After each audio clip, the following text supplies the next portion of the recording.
عربوں کا ایک مشہور بت جو صفا اور مروہ کی پہاڑیوں پر پوجا جاتا تھا۔ یہ وہ بت تھے جسے لوگوں نے اپنے ہاتھوں سے نہیں تراشے تھے، بلکہ یہ جیتے جاگتے حقیقی انسان تھے۔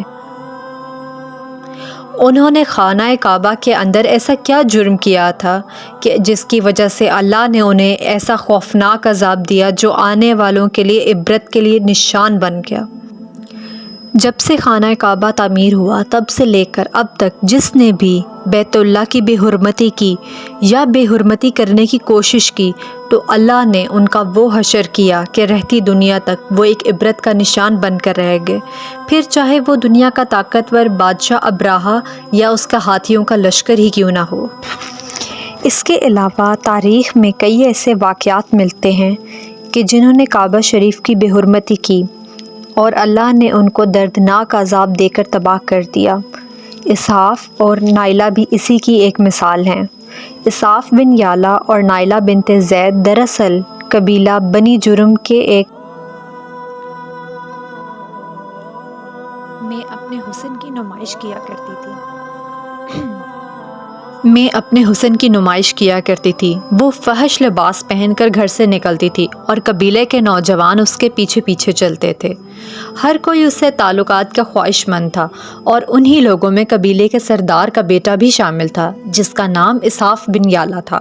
اسحاف اور نائلہ آپس میں محبت کر بیٹھے اور یہ محبت بہت ہی جلد خباثت میں بدل گئی۔ انہوں نے آپس میں ناجائز تعلقات قائم کر لیے اور جب کبھی موقع ملتا تو دونوں زنا میں مشغول ہو جاتے۔ اس طرح یہ سلسلہ یوں ہی چلتا رہا اور جب ان کے گھر والوں کو اس کا علم ہوا تو وہ اس کے خلاف ہو گئے اور ان کے ملنے پر پابندی لگا دی گئی۔ ایک دفعہ کا واقعہ ہے کہ بنی جرہم کا ایک قافلہ حج کرنے کے لیے مکے کی طرف روانہ ہوا اور یہ دونوں بھی اس قافلے کے ساتھ حج کے لیے چل دیے۔ قافلہ مکہ پہنچا اور حج کے ایام تھے یہ، اور انہی دنوں کا واقعہ ہے کہ ایک روز کعبہ میں لوگوں کی تعداد بہت ہی کم تھی اور آس پاس کوئی نہ تھا، لہٰذا شیطان نے ان کے دلوں میں وسوسہ ڈالنا شروع کر دیا اور وہ دونوں خانہ کعبہ میں داخل ہو گئے اور اس تنہائی کے عالم میں زنا کرنے لگے۔ ان کی اس خباثت اور کعبے کی بے حرمتی پر زمین اور آسمان کانپ اٹھا۔ سمندر کی موجیں جوش مارنے لگیں اور اللہ کی طرف سے عذاب نازل ہو گیا۔ ہوا یوں کہ جب وہ خانہ کعبہ کے اندر بدفعلی کر رہے تھے تو اسی وقت ان کی روحیں قبض کر لی گئیں اور ان کے گوشت کے جسم کو پتھر کا بنا دیا۔ یہ لمحہ انتہائی خوفناک اور عجیب و غریب تھا۔ دو زندہ انسان عذاب الہی کے تحت اب پتھر کے بن چکے تھے، اور کچھ دیر بعد جب بنی جرہم کے لوگ کعبہ کے قریب آئے اور بیت اللہ کے دروازے کو کھولا تو دونوں بدبخت برہنہ حالت میں پتھر بنے کھڑے تھے۔ وہ یہ سمجھ گئے کہ یہ خبیث اللہ کے مقدس گھر میں کس جرم کا ارتکاب کر رہے تھے، اور لوگوں نے دونوں کے مجسموں کو اٹھایا اور باہر لا کر زمین میں گاڑ کر انہیں کھڑا کر دیا تاکہ لوگوں کے لیے یہ ایک عبرت کا نشان بنا رہے۔ کچھ دن گزرنے کے بعد مکے کے لوگوں نے اسحاف کے بت کو کوہ صفا کے مقام پر رکھ دیا اور نائلہ کے بت کو اٹھا کر کوہ مروہ کے مقام پر رکھ دیا۔ صفا و مروہ دو پہاڑیاں ہیں اصل میں، جو حرم کعبہ کے بالکل قریب ہی ہیں، اور انہی دو پہاڑیوں پر چڑھ کر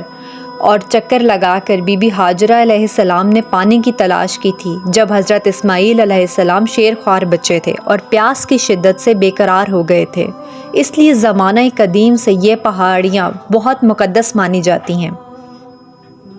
اور حاجی ان پر چڑھ کر بہت جذبہ احترام اور عقیدت کے ساتھ طواف کرتے ہیں۔ جب اسحاف اور نائلہ کے بت کو صفا و مروہ پر رکھا گیا تو ان کی سزا یہ تجویز کی گئی کہ جو شخص بھی ان پہاڑیوں پر جائے تو وہ ان دونوں کو ایک ایک جوتا مارے گا،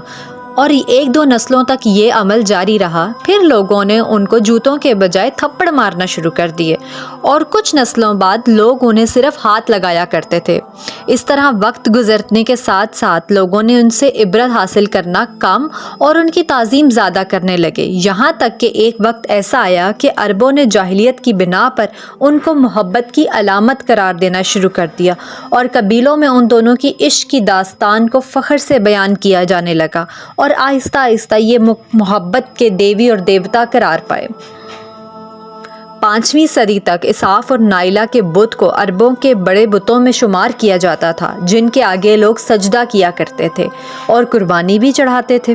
حضرت زید بن حارث رضی اللہ تعالیٰ عنہ بیان کرتے ہیں کہ زمانہ جاہلیت میں جب مشرکین مکہ بیت اللہ کا طواف کرتے تھے تو اساف اور نائلہ کے اس بت کو چھوتے تھے۔ میں ایک دفعہ رسول اللہ صلی اللہ علیہ وآلہ وسلم کے ساتھ بیت اللہ کا طواف کر رہا تھا، اور جب میں ان بتوں کے پاس سے گزرا تو میں نے ان کو چھوا، اور حضور پاک صلی اللہ علیہ وآلہ وسلم نے مجھے ان بتوں کو چھونے سے منع کیا، اور میں نے سوچا کہ چلو میں دیکھوں تو صحیح کہ چھونے سے آخر ہوتا کیا ہے، اور اس لیے دوبارہ ان کو چھوا۔ آپ صلی اللہ علیہ وآلہ وسلم نے دوبارہ ذرا سختی سے مجھے منع کیا اور فرمایا کہ کیا تم کو منع نہیں کیا تھا؟ حضرت زید فرماتے ہیں کہ اللہ کی قسم کہ کبھی کسی بت کو میں نے اس کے بعد ہاتھ نہیں لگایا، اور میں قسم کھا کر کہتا ہوں کہ نبی پاک صلی اللہ علیہ وآلہ وسلم نے کبھی کسی بت کو نہیں چھوا تھا، یہاں تک کہ اللہ نے آپ کو نبوت عطا فرما دی اور آپ پر وحی نازل ہونے لگی۔ ایک دن رشد و ہدایت کا ایک سورج طلوع ہوا جس سے یہ پورا خطہ جگمگا اٹھا۔ حضور پاک صلی اللہ علیہ وآلہ وسلم نبوت کے عہدے پر فائز ہوئے، اور آپ صلی اللہ علیہ وآلہ وسلم نے دعوت و تبلیغ کا کام شروع کیا۔ 10 ہجری میں جب اللہ نے دین اسلام کو غالب کیا اور محمد صلی اللہ علیہ وآلہ وسلم نے مکہ فتح کیا تو آپ فتح کے بعد حرم شریف میں داخل ہوئے، اور آپ نے اپنے بھائی حضرت علی کے ساتھ مل کر تمام چھوٹے بڑے بتوں کو توڑ ڈالا۔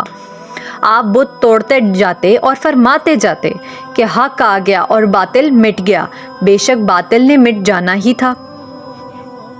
یہاں تک کہ خانہ کعبہ کے اندر اور باہر اس کو تمام بتوں سے پاک کر دیا گیا۔ اور آپ پھر صفا و مروہ پہ تشریف لے گئے اور نائلہ اور اساف کے بت کو اپنے مقدس ہاتھوں سے توڑ ڈالا۔ ہم نے دیکھا کہ اساف اور نائلہ کے اس بت کو لوگوں نے بطور عبرت صفا و مروہ پہ رکھا تھا، لیکن شیطان نے ان کو ایسا گمراہ کیا کہ وہ ان کی پوجا کرنے لگے، اور صرف یہی نہیں بلکہ زنا جیسے بدترین اور بدکاری میں پڑ گئے۔ لوگ اس داستان کو فخر کے طور پر بیان کرنے لگے، اور ہونا تو یہ چاہیے تھا کہ ان کی اس بدفعلی پر لعنت کی جاتی، لیکن عربوں نے اس گناہ کو داستان عشق بنا دیا اور اساف و نائلہ کو ایک رول ماڈل کے طور پر پیش کرنے لگے۔ بالکل اسی طرح آج کے اس فتنے بھرے دور میں یہی کچھ حالات نظر آتے ہیں، جہاں اگر کوئی کسی شخص میں کوئی بھی کسی قسم کا سنگین جرم کرے تو لوگ اسے بطور ہیرو پیش کرتے ہیں۔ فریڈم، آزاد خیال اور ہر طرح کی خباثت کی جا رہی ہے، اور ہر طرح کی برائی کو خوبصورت انداز میں پیش کر کے اس کی خوب تعین کی جاتی ہے۔ اللہ رب العزت سے دعا ہے کہ اللہ ہمیں ہر طرح کے۔ اگر آپ کو یہ ویڈیو پسند آئی ہے اور میری محنت اور کاوش کو ذرا سا بھی سراہنا چاہتے ہیں تو پلیز ویڈیو کو لائک، شیئر اور سبسکرائب ضرور کریں۔ Thank you so much.